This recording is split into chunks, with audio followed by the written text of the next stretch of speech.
Chargers. Touchdown, UCLA. With USC great and NFL stud, Frosty Rucker. The Trojans back in front. And LAFB founder Ryan Dyrud on the Believe Podcast Network and LAFBnetwork.com. This is your destination for Los Angeles football. What's going on, Los Angeles? Welcome into the LA Football Show presented by the LA Football Network. It's a beautiful Monday. I'm your host, Ryan Dyrud. You can always find us as well on the Believe Podcast Network.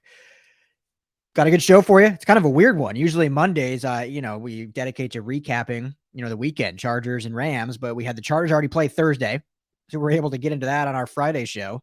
And now the Rams game has been moved to Tuesday. So we get Tuesday night football tomorrow night. So we get basically a second helping of a preview show. I talked a little bit about, a preview for the game on Friday, because at that time, as I was recording, the game got moved to Tuesday. So we were kind of anticipating to play, and then it got moved. So it's like, okay, we don't really know what's going to happen, what to expect with what players are going to be available. So now we have a little bit more clarity. There's still some things that can happen in the next 24 hours. Kickoff is basically exactly 24 hours away. So, some other players can come off the list. Some, unfortunately, if things don't go as planned, can go on it. But we'll update you on that little bevy. And then, some players announced for the Pro Bowl for the Rams. The Chargers have some COVID news now. Unfortunately, they did not escape it. All these off days after playing on Thursday. So we'll update you on all that. Another coaching hire for Lincoln Riley's staff at USC. I think it's a pretty good one. So, and then, I've got the noties on. So if something breaks while we're in the middle of the show, I will certainly let you all know as it comes to me. But thank you all for tuning in. This is the LA Football Show, brought to you by our friends at TickPick. If you're still planning to go to the game tomorrow, you haven't got tickets yet. First of all, if you haven't seen, Kevin Demoff, COO of the Rams, has written a formal letter for all of you to give to your bosses at work so that you can leave early to make sure you're down at SoFi repping our Rams to beat these Seahawks. Should be a great game. But if you need a formal letter, an excuse letter, if you will, Kevin Demoff has written that up. You can find it on the Rams Twitter. I've retweeted it. I'll maybe put it in the link below too. So if you need that, you can print that. Obviously, it's more of a joke, but hey, you never know. Maybe sometimes you just need to make your boss laugh. I mean, it's Christmas week. Christmas is 5 days away. You can't get off work early Tuesday before Christmas. Maybe you're working at the wrong company. Maybe you're working for the wrong boss. But yeah, TickPick tickets. What's great about TickPick, if you don't already know, if you haven't been listening to the show, if you've never heard of them, they are similar to a StubHub or Ticketmaster third-party ticket agency. However, zero fees when you use our link, tickpick.com/LAFB. I will have that listed below, but it's real easy to remember. tickpick.com/LAFB. That's tickpick.com/LAFB. The price you see is the price you get. If you've ever bought tickets from StubHub or Vivid Seats or even Ticketmaster, you see a ticket for $90. You go to the checkout, they slap you with $20 of fees. You end up paying $110. TickPick, you see that ticket for $90, it's $90. $90, that's it. So if you haven't been using TickPick, you need to, and please use our link, tickpick.com/LAFB. Big game tomorrow, Tuesday. We want to pack that house with Rams fans, with the Ramley. So make sure you get your tickets from there, and hopefully we will see you there, as we will have people from the LAFB network, like we do every game, at the stadium live hanging out. All right. First off, I want to get into this game getting moved, because a lot of Seahawks fans, and there was 3 games moved. We had this one. You had the Raiders and Browns game was moved, and the Eagles and I believe Washington. I think that's who's playing, Washington football team and Eagles. So those 3 games were all moved. And of course, the team that is not having a lot of people on the COVID list, so that being at the time, that being the Seattle Seahawks, that being the Raiders who were playing the Browns.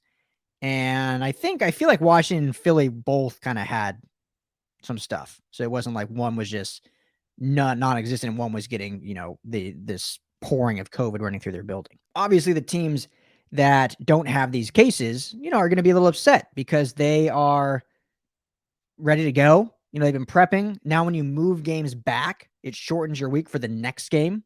So it's like, you play these hard games that are, tough on your body, recoup, and now all of a sudden you get pushed back and it gives you less turnaround time. Everyone hates playing the Thursday night games. Well, now it's like you're playing a Thursday night game because you're playing Tuesday and then you got to go again on Sunday as opposed to playing Sunday and having that full week. So I get it. The thing though, and I try to do a lot of research, so I make sure I got this right. Before the season, the NFL, the NFLPA got together to come up with kind of COVID protocols, a COVID plan for the season, because obviously this year was different with having a vaccine, and they've been pushing that hard and making it stringent and highly recommended. They didn't mandate it for players, but essentially made it, if you weren't vaccinated, very difficult to do anything. All their different protocols with, mask wearing and by rule. I think a lot of players kind of have pushed the limits in that, I'm sure, and there's been some reporting on that, but I'm not getting into that. Basically, there was an agreement made. It said, we do not want to cancel any games. We do not want to postpone any games. We want the show to go on as scheduled, and that was an agreement made per the NFL and the NFLPA. Now, there were things in there that said, because I hear like Seahawks fans saying Rams should have to forfeit. Why are we postponing it? They agreed they would have to forfeit if they have a COVID outbreak. Why are we getting punished for being responsible when they're not? First of all, Rams were not being. It's not like these guys are out partying. They played a game in Arizona on Monday Night Football. When they got back home Tuesday, like 19 people were put on the COVID list. It wasn't like they were out. As far as I know, nothing's come out from it, but I highly doubt they were out in Phoenix just, partying till 4 a.m. Again, nothing's come out. Maybe, I don't know, but let's not assume the worst. These things happen. This new, again, research I've done, and I don't like talking COVID. I absolutely hate it. I know you guys probably hate listening to it. I cannot wait for a world we don't have to talk about this anymore. I want to mute it on Twitter just because I'm so sick of hearing about it. But if you mute it, I'm not going to even get any NFL news because it's so intertwined with everything I cover. Unfortunately, you kind of have to hear about it. But where was I going with that? Okay, so yeah, I don't think the Rams were being irresponsible. It's just this new variant, this Omicron variant, with the research I've done, is very, very easily spread. Now, luckily, from also research I've done, not on Facebook or Twitter, but actually looking into it and looking at, some doctors' data, some stuff from South Africa, because that seems to be where the first side of the variant came. It hasn't been as lethal. It's spread much easier, but doesn't seem to affect, especially those vaccinated, harmfully. And with the Rams specifically, almost every player, I think actually McVay said every player that's tested positive has been asymptomatic. So that's great. I mean, that's most thing we want is guys to be healthy. We don't want guys feeling like they're dying and stuff like that. So test positive. So it's spreading. My point is just being, this new thing is spreading very, very fast, spreading easily, but it's not affecting people as like hospitalizations and, putting them down and out. So these guys are ready to play. It's just, unfortunately, per testing, they're positives are on the list. So all that being said, the league basically had said at the beginning of the season, we do not want to postpone any games. We do not want to cancel any games. We want the show to go on as possible. The only way a team will forfeit, because again, Seahawks fans crying for the Rams to have to forfeit this game. The only way a team will have to forfeit is if an outbreak occurs within an organization and it is with all unvaccinated players. Again, how they were pushing vaccines, it was going to be a competitive advantage. Just looking at football in general, not getting into vaccine stuff and data and all that and science, a competitive advantage was given to those vaccinated. That's just a fact. So had this outbreak occur with the Rams, and they at one point had 28 players, I believe, 28 or 29 total on the list at one point. If those had all been unvaccinated players, the Rams would have forfeited this game. But because none of them were unvaccinated, all of them were vaccinated, it was seen as them being responsible, just an unfortunate occurrence in a crazy world that is always changing. And so the league saw that as, it wasn't irresponsibility, but now we have to look at safety and health. The Rams need to be able to, man a full 53-man team. And we also need to put these players in a position to compete And if you're calling all these guys up from the street to come play, that's a health issue. They're not in the organization. You could see a lot of guys getting injured. So aside from the actual guys in the COVID protocol, they have to look at the safety of these new players coming up to actually play in this game. So it wasn't because of a competitive disadvantage. It was truly for health and safety. Now, a lot of people will get into just the money machine and, the NFL, all they care about is the money. And yeah, sure, it's a business. It's probably one of the most successful businesses in the world. So I would not deny that. That's obviously maybe the most important thing to him. But there is a degree of, yes, there was health and safety put into the decision making. And so that was why, in my opinion, this game was actually moved. The sense that the agreement before the year of forfeiture was only due to unvaccinated players. So that didn't happen. So that's why this game was not forfeited. Not that any Seahawks fans, I'm sure, are listening to this, but that's why. And then because of health and safety, because of having so many guys on the list and calling up people that have not been playing, that are probably not NFL ready right now, throwing them into a playoff-like atmosphere game is a health and safety issue. So that's why it was pushed to now Tuesday, tomorrow. I know for the Rams, this is great because they were going to be fielding an interesting team. I mean, you're missing guys, Odell Beckham Jr., Jalen Ramsey, Rob Havenstein,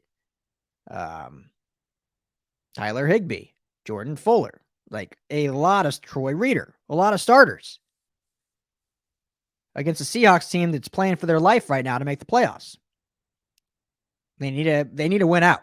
They have 8 losses. If they go 9-8, I still don't think that'll be good enough, but it'll at least give themselves a shot. They're not mathematically out. So they're playing for their playoff. Every game for them is a playoff game. And the Rams would love nothing more than in that when they play them this week, and now they get that chance on Tuesday. So little just COVID update on the players currently. Again, we'll try to update you as stuff comes out. Again, I'm getting updates as we're doing this, so trying to keep everyone updated. As of now, when you look at the Rams list, still on it. And again, I think they get tested again today, or probably already tested at this point at 5 o'clock, but maybe it just hasn't been announced yet. So any update that happens after I'm done recording, I'll update in the description, or you can just go to LAFBnetwork.com for all your updates there. LAFB Network Twitter as well. So currently still on the list as far as starters. I think there's still 18 people on the list total. But as far as, not that I'm downplaying anybody else, but the guys that are starting, Von Miller, Jordan Fuller, Rob Havenstein, and Tyler Higbee are your starters, as well as Joe Noteboom, who would be starting in place of Rob Havenstein. So that's still a big deal. You have both starting right tackles, or both the starting right tackle and the backup right tackle still on this list. Again, one more test to go. These guys could potentially, some of them, come off that list. Now, activated from the list since last week, Jalen Ramsey, huge. Odell Beckham Jr., huge. Troy Reeder. I know Ernest Jones has, taken over as that lead linebacker, but Troy Reeder still plays an integral role in this defense, as much as people dislike that. Bobby Evans, who's kind of a swing tackle guard, so that's big for depth. And Tremaine Ankrum, who I would presume will get the start at right tackle if Havenstein and Joe Noteboom are both out. Now, Bobby Evans might get that start, but that we saw how that went in preseason. I thought he's played better at guard, but he did play some tackle his rookie year, and I thought played decent. So we'll see what they decide there. But you have Evans and Ankrum as options, at least, to play that right side if both Havenstein and Noteboom remain out on this COVID list. Now, just released today as well, because usually the league does not make it known about coaches on this list. But currently, again, potentially could change before game time, but currently running backs, coach, and assistant head coach, huge, Thomas Brown, offensive assistant Zach Cromer, will both not be available for tomorrow. So actually, no, that's official, not available. That cannot change.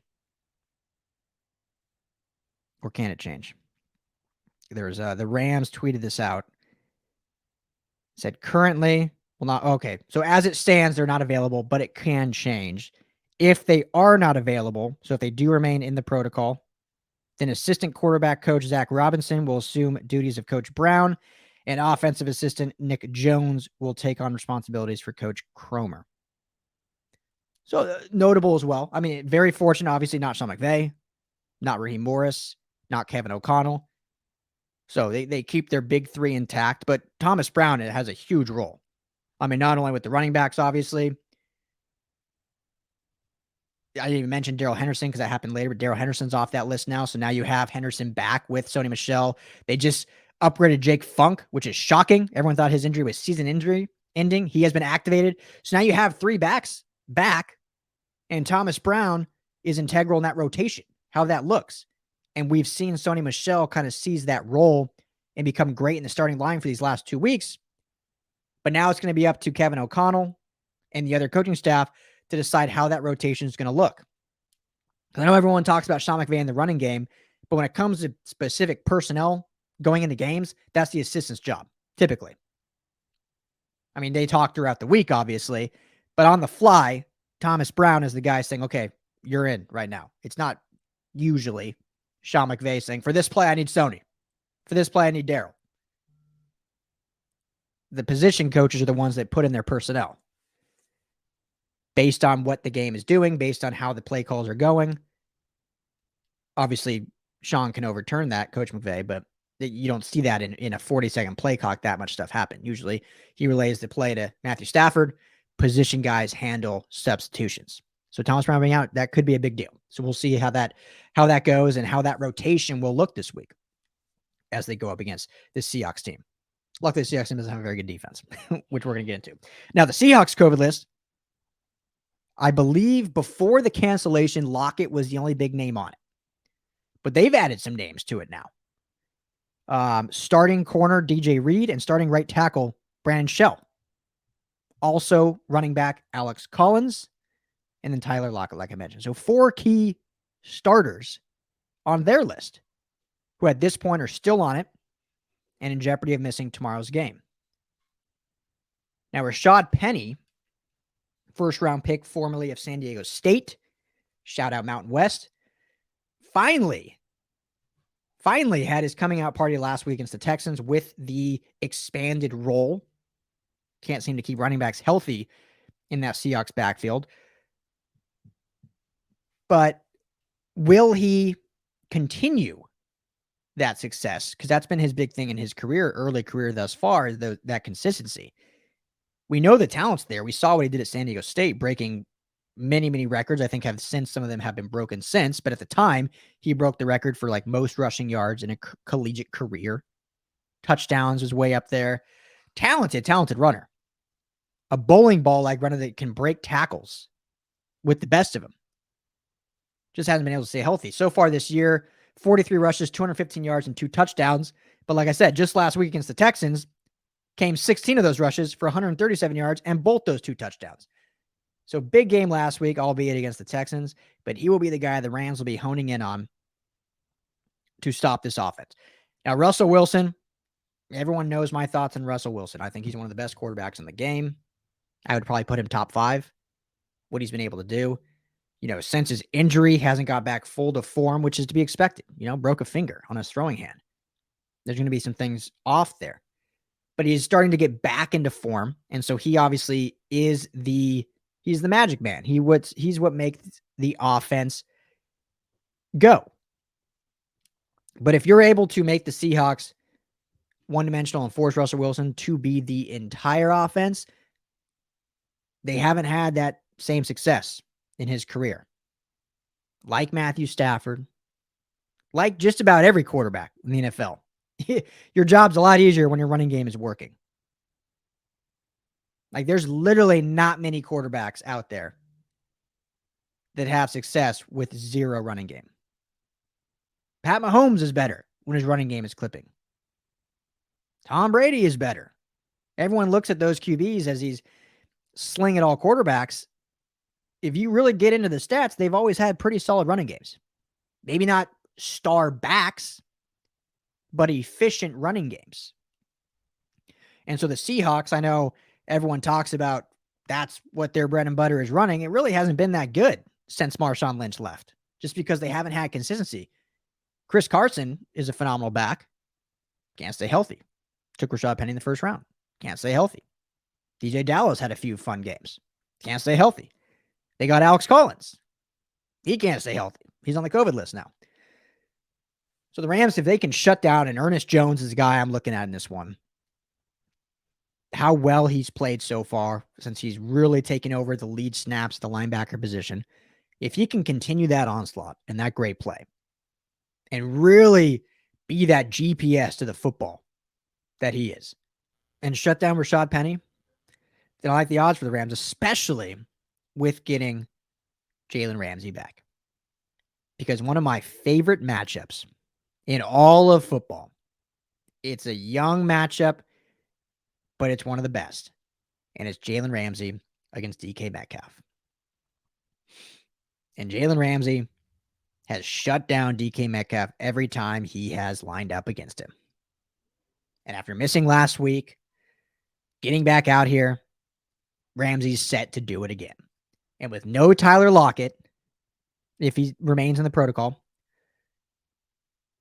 if Ernest Jones, Greg Gaines, Aaron Donald shut down Rashad Penny in the running game, and we know Jalen Ramsey's going to shut down DK Metcalf, then what the hell does the Seahawks offense have? Gerald Everett. How's that for poetic justice? Their last option essentially is former Ram Gerald Everett, who they've been utilizing a lot. He's had a fairly good year for this team. So this will be a big thing for this secondary, whether it's, again, I don't want to see any of our linebackers in coverage. I talked about this a lot at the Arizona preview. Who was going to cover Zach Ertz? And I did not want it to be a linebacker. Ernest Jones, as great as he's been, last week in coverage, I think 6 passes his way, 6 completions. Dude has been special in the run game. He's got those 2 picks. He's a great linebacker. He's just not a great coverage linebacker, which is not what he's built to do. Didn't do great last week, so I don't want him. That's just not what we want him to do. We do not want him. We don't want Troy Reader to do that. That's why we have 6 safeties on the active roster. Granted, Fuller, obviously, like I said, in the protocol. But whether you have Nick Scott or Phil Burgess or Juju Hughes or one of these other guys guarding Gerald Everett, that's what we want to see. So you got Ramsey and Lockett. That's the matchup. That's the premier fun that everyone talks about. It's been Ramsey's show since DK has been in the league. If Lockett's out, if Jordan Fuller's out, then who will we see? I would assume it'll be either Nick Scott or Terrell Burgess on Everett. Let Rapp still be kind of the rover, the in the box safety that, sniffs out the run game. And then I like this defense to do special things. Aaron Donald, Justin Hollins, Leonard Floyd. Do some special things. Great Gaines. Great Gaines. And this will be, I know. His first game as a starter. I guess it is at home. It is here in LA. But as a starter against Seattle, where he went to college, UW, University of Washington. So that point was a little more significant if they were playing up in Washington, but still, I'm sure that was a team that maybe he followed growing up, or certainly when he was in college playing just down the road at the University of Washington. But now he will be the official starter against this team because in week 5 or whatever, Sebastian Joseph Day was still healthy. So expect him a big game. Offensively, let's just give you the numbers here. Seattle, according to Pro Football Focus, is 29th overall with a 72.9 grade offensively. They're 20th, 72.7 grade, and they're going to be missing players. And defensively, they are 22nd with a 63.6 grade. When it comes to just yards given up per game, they are dead last in the NFL, giving up 394.9 yards per game. That is bad, ladies and gentlemen. That is bad. If you're an NFL football team giving up nearly 400 yards per game, you're not a good defense. You're not a good defense. The Buffalo Bills, who are first, are giving up 287, nearly, or not nearly, more than 100 yards less per game. That's a full football field less. The Rams give up 347, 50 yards less. 5 first downs, 1 explosive play. To some listening, that might not sound like a ton, but that is a lot. 5 first downs, 1 explosive play, half a football field. Seattle defense is not a good defense this year. They haven't been for a little while, actually. So if the Rams offense can get that right tackle figured out, whether it's Ankrum, because at this point, let's assume Havenstein and Nopum are both out. Fingers crossed. Let's hope they get back last minute. Let's assume they're both out. So whether it's Ankrins or Evans, let's see how they fill in. It reminds me of, the Chargers last week, missing Rashawn Slater. Trey Pipkins fills in at left tackle and absolutely kills it. Chargers offensive line played one of their best games of the season, missing arguably their best offensive lineman. So, it's a league of opportunity. So let's see how Ankrum and Bobby Evans do. But if they get that figured out, and now you have this rotation of running backs with Hendo back, with Jake Funk back, I doubt he'll see much time, but he's an option. But being able to utilize Hendo in that true change of pace back, like I talked about last episode, not having to be the integral part carrying the rock, keep the Sonny Michel show going with 18 plus, 20 plus carries a game, give Hendo 5 to 6. That puts you at that 26 to 28 carry range, which is the exact spot the Rams want to be in. Allows Matthew Stafford to keep his passes under 30 attempts per game. That keeps this offense rolling, man. That's what you want to see. And against this defense that gives up almost 400 yards per game, there's no reason Matt Stafford shouldn't solidify his MVP talk. Zero reason. No reason why Cooper Kupp shouldn't continue to get in that conversation, which unrightfully he's not. If we're going to talk about Jonathan Franklin, running back for the Colts, and we're going to finally potentially give this award to a non-QB position, Cooper Kupp absolutely needs to be in that conversation. Now, the league's not ready, and they're not going to give it to anyone that's not a QB. I'm unfortunately, it just won't happen. By definition, most valuable player. I mean, you go from an Aaron Rodgers to a Jordan Love, the Packers aren't even a playoff team. You go from Matthew Stafford to John Wolford, Rams aren't a playoff team. So, I get it why it always is a quarterback because of how much they truly mean. But Cooper Kupp deserves to be in that conversation because this offense goes through his production. And when you got to have it, when you need to have a play, Cooper Kupp makes that play. 3rd in the league in yak, yards after catch. So he's not just catching and going down. He's making plays happen with the football when it's in his hands after he catches it. Special player. I was on a Seahawks podcast a few days ago. My good buddies, Brett Davern and the great USC Trojan legend, also a Seahawks legend, but Lofa Tatupu. They do a Seahawks podcast. They've been on our show a few times, but I was on theirs. And I'm going to call them out right now. I doubt they're going to listen to this. I'm going to call them out. So end of the show, we were talking about Cooper Kupp. And I was saying right now, he is the best receiver in the league. Right now. I don't think you can argue it. And I was saying, so many people, fans and media alike, when they do these rankings, which, it's all subjective, but it's fun. Why not? That's what we do, right? That's what podcasters, bloggers, even media do. ESPN always has a rankings. Pro Football Focus always has a rankings coming out. Creates engagement, creates something to talk about when there's not a game going on. But when all these lists and rankings are made, a lot of what goes into that look is statistics. And then a lot of it is that physical attributes, those intangibles that are just God-given. Like you look at DK Metcalf and it's like he was sculpted by God himself out of stone and put on this earth to play football. And that goes into a lot of the mindsets of these rankings. You look at quarterbacks, arm talent is a huge one. Josh Allen, who has turned into a good NFL quarterback, was literally drafted out of Wyoming purely on arm talent. Didn't have production, didn't have consistency, had almost an under 50% completion percentage, didn't have wins. Like Wyoming was never like a winning program while he was there. He was literally drafted because he could throw the ball 80 yards. That was it. And they're like, we're going to just take that and hopefully we can build upon it. So when you look at a lot of these rankings, that's what people look at. Size, speed. What's your 40 time? What do you look like at the Underwear Olympics at the Combine? Cooper Kupp doesn't really have that. I mean, he's a strong guy. He's fast enough. But he's not DK Metcalf. He's not Devontae Adams. It's not even Keenan Allen. He's a 6 foot, 6'1", 4'6", 40 guy. I've said it before on my show. But I think it bears repeating. And I do not want this to get misconstrued that I am comparing him to this guy at this point in his career. But I think it's worth looking at.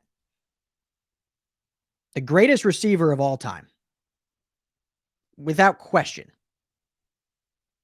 is Jerry Rice. There might be some people that can argue Randy Moss or Terrell Owens, but I don't think anyone would ever actually put them above him. I think Jerry Rice is the unquestioned GOAT. 6'1", small town school, Mississippi Valley State. 4'6", mid 4'6s in the 40 time. Not an overly great route runner. Production off the charts. When he had to have a play, he made a play. When you needed a guy to get open, he got open. When you need someone with sure hands, he had those sure hands. When the game was on the line, you needed a winner, he was a winner. What's Cooper Kupp? 6'1", 4'6", 40. Solid route runner. Not the fastest guy in the field, but we got to have a play, he'll make a play. When you need a guy to get open, he'll get open. If you want a guy with a high football IQ playing the position, there might not be a better one than Cooper Kupp. So I'm not saying Cooper Kupp is Jerry Rice or can become Jerry Rice. I mean, if he continues on this trajectory, he can with the seasons he's at. If he can put more seasons like this together, it may actually be a conversation. But at this point, because there's people that only stat watch, which is dangerous because that's dumb. But then there's people that just look at the intangibles. Got to look at the whole picture. When the Rams game is on the line, who's the guy making the play? It's Cooper Kupp. When the Rams need to move the football, who's the guy open on an option route? Cooper Kupp.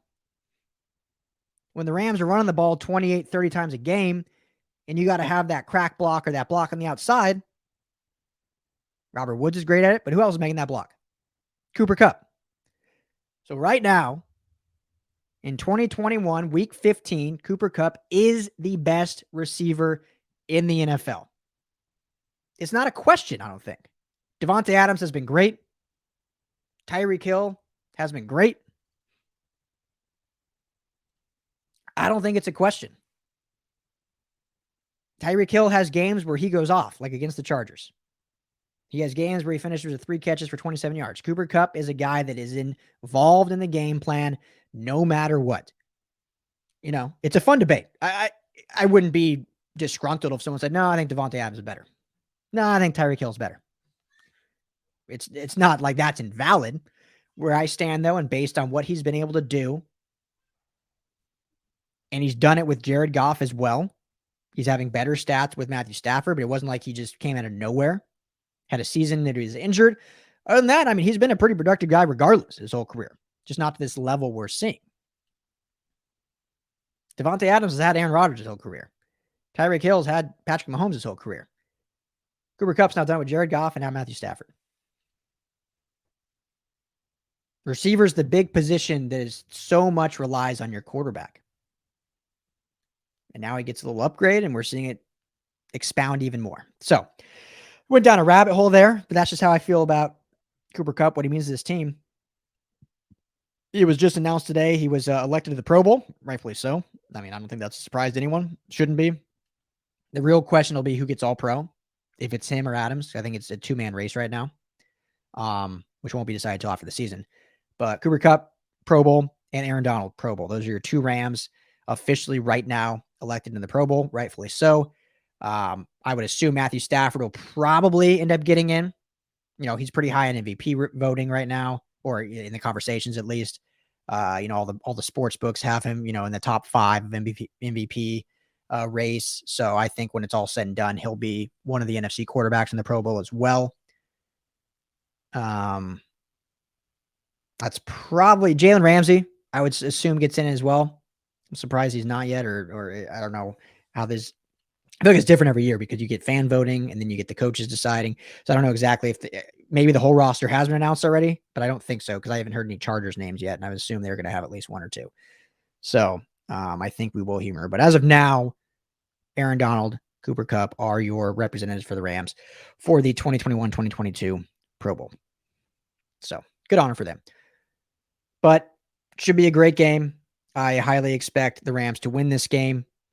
Rams still rank first in Pro Football Focus grading at 92.8. Their offense ranks 4th at 83.2. Defense ranks first. I know people still don't want to hear that, but it's, again, PFF, not the end-all be-all. Very subjective. But they rank first at an 83.8 grade. The funny thing with PFF, and I notice this a lot on Twitter, is people out there, more so, I'll just say media, bloggers, podcasters, love to use it when it plays into their narrative, and then they love to bash it as they don't know anything when it doesn't. I've always found that kind of funny. It's like if their grading doesn't help the player they like, they'll say, man, what are they doing? What are they looking at? If it does, and they use it as a benchmark, like, oh yeah, look how good. So anyway, I always like to say it's subjective. It's not the end all be all, but it gives you a good benchmark. And they do definitely miss things. Like I've seen things where I'm like, what are they looking at? Absolutely. But that's how they have it. So I just like to relay the information to you. But should be a good game. Tuesday Night Football, 4 p.m. Pacific time. A little earlier. So like I said, if you need a note to leave work early, the Rams and COO Kevin Demoff have released one. So go check that out. Get it signed. Bring it to your boss. It's the holiday season. We're 5 days away from Christmas, right? If you don't have tickets yet, tickpick.com/LAFB. Going to get you no fees there. Pick those up today as we get ready for this big one. If you need beer at your tailgate, a lot of people are going to be hanging out down at SoFi. All these great booster clubs that we're trying to get more involved with as well. If any of you are listening, shout out, hit me up. We want to get more involved with you, do some shows with you, promote with you, just hang out with you. But if you're going down there to tailgate, what better beer to bring with you than Golden Road Brewery? They got the Who's House Golden Ale, or Blonde Ale, excuse me. Who's House Blonde Ale. I actually have it right here. Look at that. You can pick that. I have it at Ralph's. You can pick that up at Ralph's, Total Wine, Bevmo. It's a delicious, delicious ale, and it's got the Rams logo on it. So bring that with you to tailgate. You can also do one of their cart series, Mango Cart. They got like a watermelon cart. They got a bunch of stuff. So I love the Golden State Mexican lagers. Delightful if you like a nice light Mexican lager beer. So Golden Road Beer, make sure to pick that up with you. Bring it to the tailgate as we prepare for this game. Before we wrap up the show, quickly, some Chargers news. Unfortunately, they did not escape the COVID bug going around right now. They did place Joey Bosa on the list. He is confirmed out, unvaccinated. So because he tested positive, it's an automatic 10-day quarantine. So he is already listed as out for this game. Austin Eckler and Corey Linsley both also put on the COVID list. Both are vaccinated, so both are day-to-day, as they will continue to retest to see if they can come off it. Rashawn Slater was activated from the list, so he is back. So that's good news there. Scott Quessenberry, I believe, still on it. So if Corey Linsley does not get on it, they have a big question mark at the center position, as they don't have any depth there. You're going to be sliding some guy over playing center, which is a big deal. Quarterback of the offensive line. So we'll keep you posting all that. Luckily, again, first and foremost is the health of these guys, but just football related. Luckily, Chargers do play the Texans this weekend. So it is a bit of a gift if they are going to be missing any key players, or they are going to be missing Joey Bosa. At least they're not going up against a playoff caliber team. But it's still the NFL, and you still need to man the best people you can forward in your team if you want a shot to win week in and week out. And, it's unfortunate Joey Bosa missing game. I don't want to get into all that. I know a lot of people have opinions on his decision there and how it hurts the team. Like I mentioned earlier, whatever your thoughts are on the vaccine, it was clear at the beginning of the year that it was a competitive advantage to get vaccinated. So whatever your thoughts are about it, when just looking at football, it was a competitive advantage to get vaccinated, and it could be detrimental to your team if you chose not to. And Joey Bosa chose not to. That's his decision. I don't like getting into guys' decisions on stuff like that. It's their bodies, their choice. But he is out for this game. So, we'll see kind of who's able to slide and take his role. Uchenna Nwosu's played great, but obviously always plays alongside him on the opposite side. Fackrell's on the IR, so he'll be out another week or two. So it'll be interesting to see how, if Chris Rumph starts every snap, if they're going to play heavier on the defensive line, kind of adapt this 3-4 scheme to some more bigger bodies. So we'll keep you posted all week. They're at practice, I think, right now, currently. So we'll see kind of how that adapts throughout the week. It's just Monday, so we'll see what happens there. But again, center's the big one to watch. Scott Quessenberry's still on the list as far as I know, and Corey Lindsley just put on it. So that's a big, big deal about how they progress forward on that. So we'll keep you posted there. USC news quick. USC Trojans Lincoln Riley announced today that Josh Hansen, formerly Texas A&M's O-line coach under Jimbo Fisher, is going to be coming to LA, to South Central, to University of Southern California campus for the same position as offensive line coach, but also to be named the offensive coordinator. I think it's a pretty good hire. Obviously, it's Lincoln Riley's offense. He runs the offense, I believe, does the play calling or will do the play calling. But here's a guy that brings a lot of experience over, brings some recruiting experience. He was, prior to joining, Fisher and A&M, he was a tight ends coach and a recruiting coordinator at LSU in 05 and 06. Back then, Jimbo Fisher was the Tigers offensive coordinator. So, he was a recruiting coordinator there when LSU had some top 10 recruiting classes. They won the BCS National Championship in 08 under I believe that was under Les Miles' tenure at the time. But big in recruiting. So I think that's a big get. You keep Dante Williams. You add Josh Hansen. Both these guys very, very good in the recruiting realm. And then you also get a guy that, was an offensive coordinator for Mizzou as well for 3 seasons. And so it has some experience there being an offensive coordinator. Obviously can hopefully shore up this offensive line as we try to get back to having those big boys, those great important pieces in the trenches that we haven't had over the last few years. So I think he'll be a very big role in that. And then just being able to be out there on the recruiting trail with Dante Williams to really just continue building this great, great class that just keeps stacking these 5-star kids flipping over. And, it's going to be a lot of fun as they just added, Damani Jackson, the 5-star kid out of Modern Day who was decided between Alabama and USC and did just commit to USC. So a big get there with him, Raleek Brown, the running back. So, they're just adding pieces. He's going to continue to build his staff out. And I think we'll see this Trojans team be very competitive very quickly. I still think 2023 is probably the real year where they make a push for a national title, for a college football playoff berth, but there's no reason next year where they can't compete for this Pac-12 South. No reason at all. And, they're going to be a young team, very young team, but with Jackson Dart returning, with Corey Foreman and Kalen Bullock returning, obviously returning, they're all young, but, being kind of the pillars of this team, there's no reason this team can't be competitive and compete for the Pac-12 right off the bat. I just think they're a year away from national contention, but they'll get there. They're building the right. There's already so much damn excitement down in the USC and the SC Village already with what Lincoln Riley's done, with the work ethic he's already brought in. And the dude, I feel like, works 24/7. He's on campus hanging out at basketball games. He's in Texas. He's all over the country recruiting. Then he's back at a basketball game on campus, meeting guys. My guy Frosty met him. We were there just, 2 weeks ago now. He was there at Heritage Hall. So A lot of exciting stuff going on there, but I think this is a solid hire for him and his staff as they continue to build that thing out. All right. I think that is going to do it today for the LA Football Podcast. Happy Christmas week. Happy holidays. 5 days from Christmas. I've been teasing it. I have my Dyrud dozen, my top 12 Christmas movies of all time that I'll be dropping on Friday, Christmas Eve. We're doing a special Christmas Eve Friday show. Christmas is my favorite holiday. I got the Christmas red on right now, as you can see.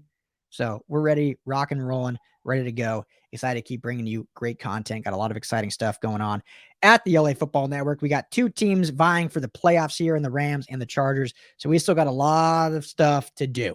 A lot of football to talk about. And I couldn't be more thrilled. And with the Super Bowl being here in Los Angeles at SoFi Stadium, what better time for you to be involved with the LA Football Network? Make sure to hit that subscribe button wherever you listen to podcasts, or if you are on YouTube right now, just hit the subscribe, hit the bell so you're notified whenever I drop shows every Monday, Wednesday, Friday at 5. But also we got our Charters Unleashed podcast. We got our Rams Brothers podcast. We got our Bruin Bible podcast. We are adding a Salute to Troy podcast with former Trojan Alfred Rowe. We got Brittany McReynolds rocking the Brittany Bets with Friend podcast dedicated to betting. We're launching a Draft in Session podcast dedicated to the NFL draft. Got the Decide guys dedicated to fantasy football. We've got it all for you, and we are your destination for Los Angeles football. I'm your host, Ryan Dyrud. Thank you guys so much. Enjoy your week. We'll talk to you all on Wednesday. Peace.